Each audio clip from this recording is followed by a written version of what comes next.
Hello beautiful people, welcome back to my channel.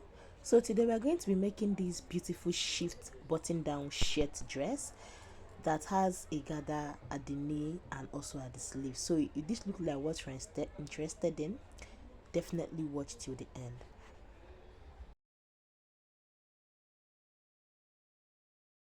So to begin, this is the exact this is the material I'm going to be using, and I already cut out my size. Okay, the quarter of my hip measurement is what I use to get the width, okay, which is divided into four. Okay, that is how to get the quarter of your hip measurement. And whenever you're making a gown, you want to get the fold of your gown like what I have here, you're going to divide the largest part of your measurement by 4. So in my case, the bust was 45 and the hip is 51, so obviously I'm going to be using the hip for the measurement. Okay, so this is the back part. I cut out the back part, and this is the length I'm working with. Okay, so I'm working with length 34 plus a gather, because this style has a gather, so the gather is going to be 8 inches. All right, so I added 1 inch for allowance. Okay, so once we take from here and take from here, it's going to correspond. Then I'll add 8 inches gather at the down part. Okay, so this is just the back part. Okay, this is the back part. I'm going to show us what the front part looks like. So now this is the front part. Okay, but first of all, let me explain the back. The back part here, what I did was divide my hip measurement by 4, and I placed it here.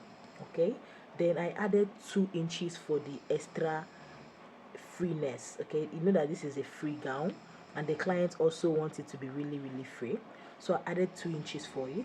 And then on top of that 2 inches, I added 1 inch for my sewing allowance. Okay, I added 1 inch for my sewing allowance. So this is what we have here. And then for the front, this is the front. I hope you understand this. If you don't, please do well to ask a question in the comment section. Thank you very much. So for the front, what I did is I also cut out this piece of fabric that you can see here. This is the length of the clothes that I'm making, okay, minus the gather, of course. Okay, so what I did was to divide my hip measurement by 4. Okay, so this is my hip measurement by 4 here. All right, then I'm going to add 2 inches for the extra freeness. Remember, we added 2 inches to the back here, and then from here we are going to add another 2 inches for the placket, the bottom placket here, because this is the button down shirt. 2 inches for it. Then after that, I'm going to be adding 1 inch for the stitching allowance, and then I'm going to add half of an inch for the button overlap. Okay, I'll go over it again. All right, because you know when the button laps on each other, it needs some inches to like wrap very well. Okay, so I'm going to go over it again. The quarter of my hip measurement plus 2 inches for the freeness. Like I already explained, the client wants it very free, and on top of that is a free shift dress, plus 2 inches for the placket of the button. Okay, plus 1 inch for the stitching allowance, then plus half of an inch for the button overlap. Okay, so this is what we have here. Now this is going to be my center front. I'm just going to make sure that it's equal. Okay, this is going to be my center front, and what I'm going to do is I'm going to fold this in. I'm going to fold it in like this, fold that 2 inches in like this. Okay, so this is the 2 inches, this is the 2 inches, so I'm going to fold it in as you see me doing. Okay, this is the placket for the center front. I folded 2 inches in. Okay, so now I place the front and back together. This is the back and this is the front. Okay, so what I did, I folded away the placket, the bottom placket, the front on top of the back, making sure I leave the 0.5 inches we added for the button overlap. Okay, so now we have both the front and the back placed together. Remember to remove these 2 inches for your bottom placket, and also remember that you're going to start your back from that 0.5 inches you added for the overlap. Okay, so now that we have gotten this, we are going to start working on this dress. Okay, so on the neck, we are going to determine how deep we want our neck to be. Okay, this is a button down neck that has a shirt neck. This is a button down dress that has a shirt neck. So for the front, I'm going to be using 3 inches. Okay, so it's better after sewing you measure and find out that it's too small, you can just trim out from the neckline than find out that it's too big. Okay, so you can either use 3 or you can use 3.5 depending on how big your client is. Okay, so to take the neck width, I'm going to start from the center back, not the center front, the center back, which is here. Okay, I hope you understand what I'm doing. I'm going to start from the center back, which is here, to take the width of my neckline, and I'm going to use 2.5 for the width. Okay, this width is both the front and the back, and I'm going to go ahead and connect like so. Okay, so for the back, I'm going to be using 1 inch for the depth, so I'm also going to measure that 1 inch here and then just connect it to the width. Okay, because the width of the front and back is going to be the exact same thing.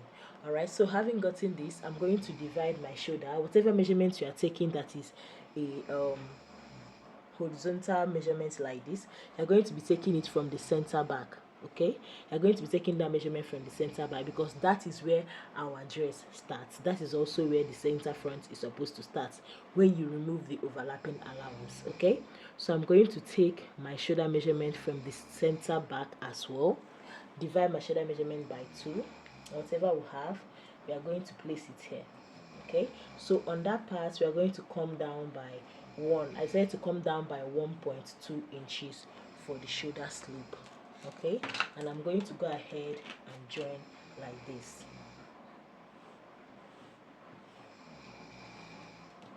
All right, so after doing this, the next thing I'm going to do now is to take my armhole measurement. Okay, take my armhole measurement. This is what we have. Alright, this is what we have as our armhole. We already know how to draft a basic body, so I'm just going to go straight to the point and just do this quickly. Okay, I'm just going to do this very quickly because we already know how to draft a basic bodice. Alright, so I'm just going to impute my bust measurement. Okay, remember to start from the center back.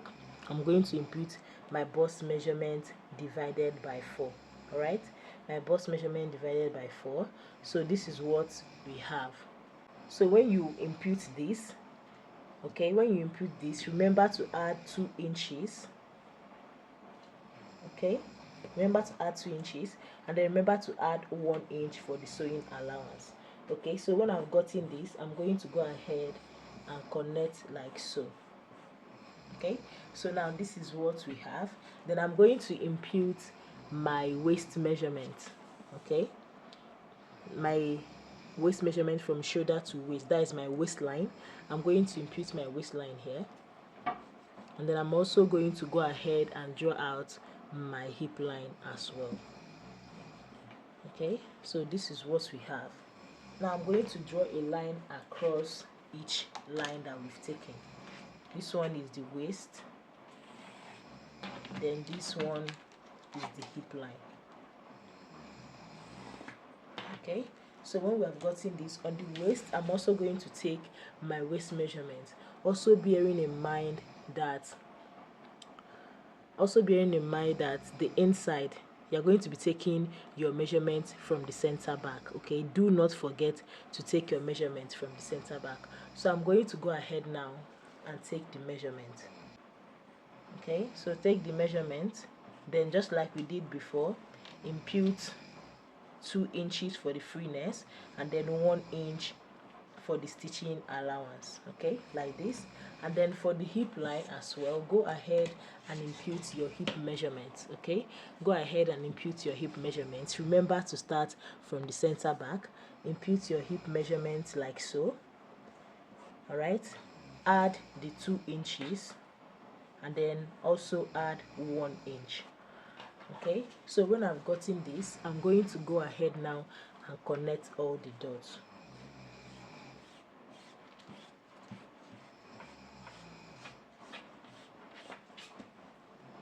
All right, so this is what we have. Okay, so I'm going to go ahead now and cut this out.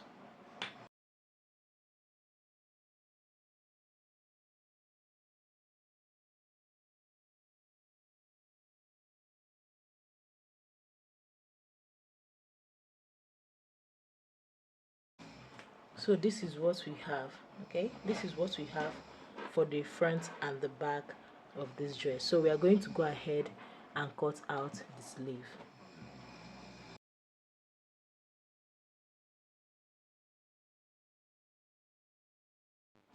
So for the sleeve, because we already know that there is a gather at the sleeve, so after cutting out my sleeve, what I did was to cut out a straight material I'm going to be using as the gather for the sleeve. Okay, making sure that the material is longer than the sleeve itself, as you can see.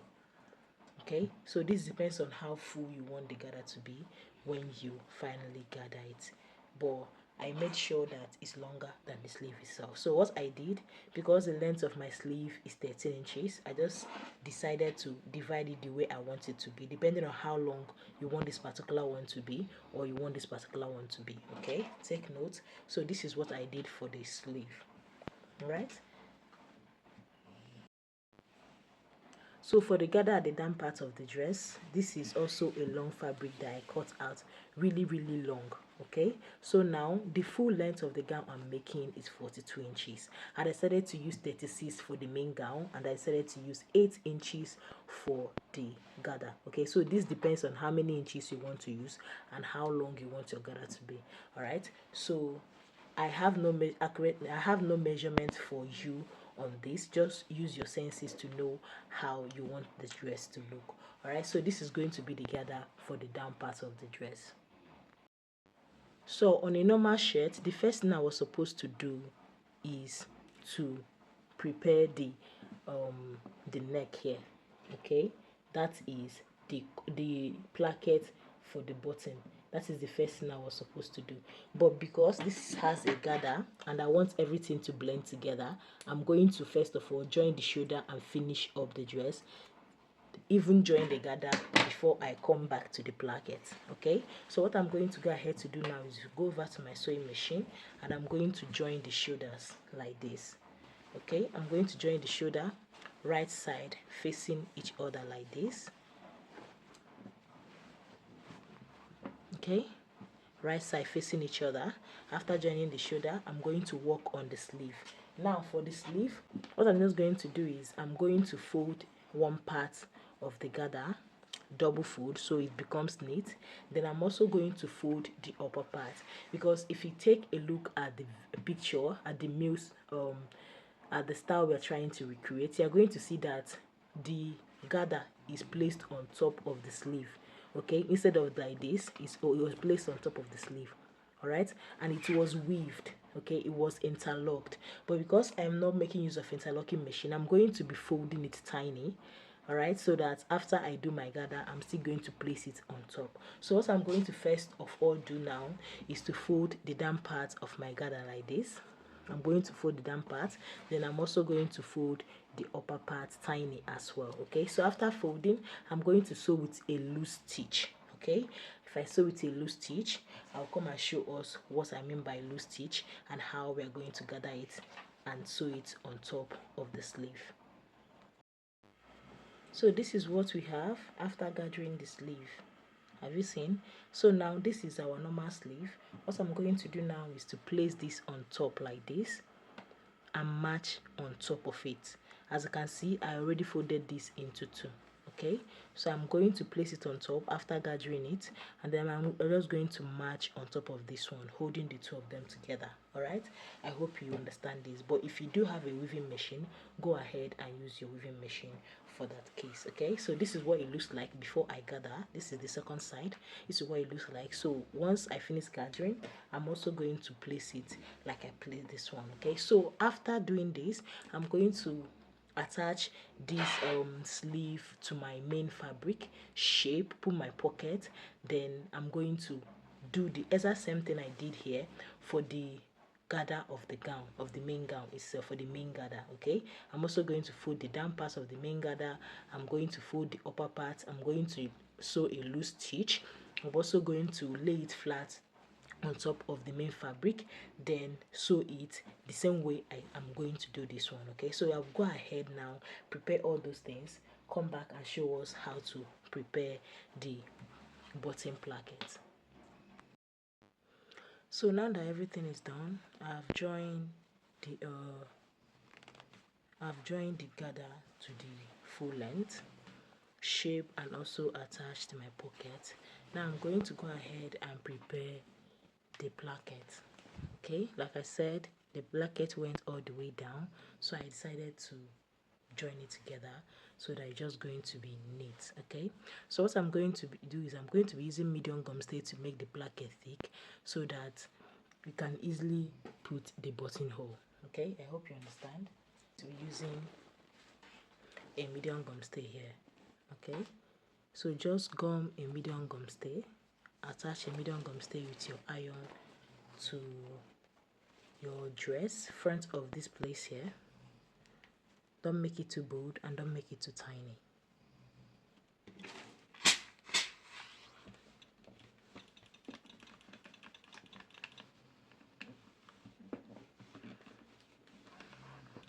Okay, just press it till it gums, and then you're going to fold.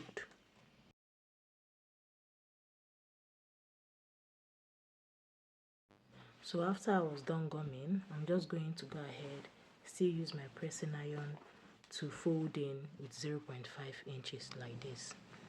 Okay, 0.5 inches like this. I'll fold in till I get to the down part.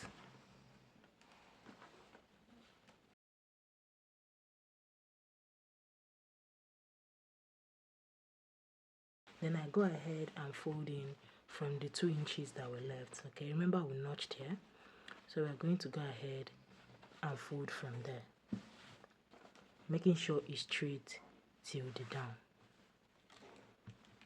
Okay, now if you feel this is bold, you can increase the 0.5 inches that will folded into 1. Okay, so that it becomes tinier. This just depends on how bold you want yours to be.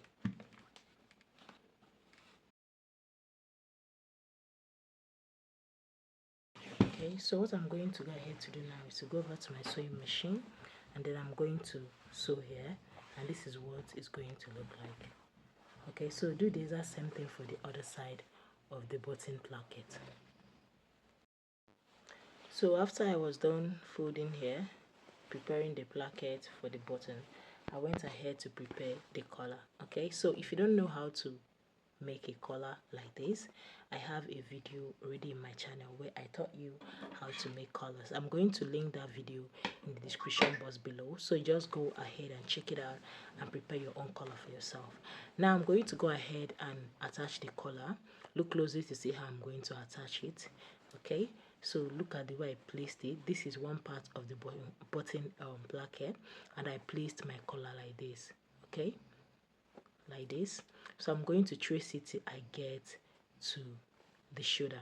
Okay, the both of them, right? I'm going to sew from the shoulder till I get to the tip here, and then after sewing there, I'm going to go ahead and start folding from the other side of the placket, and also using the 0.5 inches that I have for the allowance. I'm also going to sew till I meet the other part that we already sew from the shoulder. Okay, after doing that, I'm simply going to go ahead and flip it over, then finish it up. Okay, so let's say that here is already sewn. What I'm going to do is just to flip it over like this, right? After here is already sewn, just flip it over to the wrong side and then finish up the sewing. Okay, so this is all for this. I'm going to show you guys the finished look in the next I'm going to show you guys the finished look in a minute. So this is what we have when we're done. This is what the neck looks like. Okay, so this is the inside of the neck. Okay, alright, so thank you very much for watching. If you are still here to subscribe, please consider hitting the subscribe button and also share this video so a lot of people can benefit from this wonderful tutorial. Okay, so if this tutorial is helpful to you in any way, please leave a comment, and if you're going to try this, also leave a comment for us to know that you're going to try it. Also, if you have any style that you want us to interpret, you want us to recreate, please send it down in the comment section. I'm going to be there to work on it. Okay, so thank you very much once again, and bye for now.